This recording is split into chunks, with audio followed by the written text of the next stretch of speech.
Yung sa pulong sa Ginoo, nagpuyuta, nagsigit at paminaw sa pulong sa tao. Deny words of the world, listen to the words of the Lord. Namitan, unsa may pulong sa Ginoo, ngayong isulti, love your enemies. Unsa may pulong sa tao? Avoid your enemies.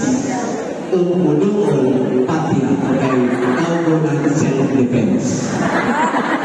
In short, hate your enemies.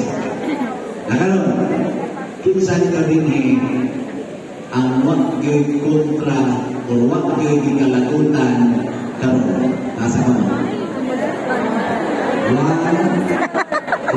Wah, gitu deh. Bisa sa inyo estudyante, wag yung pagpapasama. Ito pala, ayaw mo yung nalimutan. Wala. Sulti na lang yung tanong.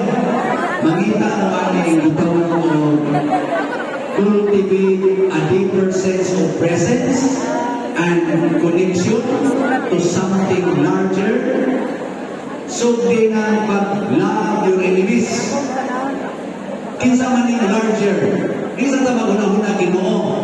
Dumaman ni kaklase ang persons in the world na gitawag mo personal person nasa gitawag mo sa tulad mo sa okay mo. Ang eskwelahan sa tawagan niya. Person magyapon na rights na duties. Wala ng simbahan. Pamilya. Sana? Personal and juridical.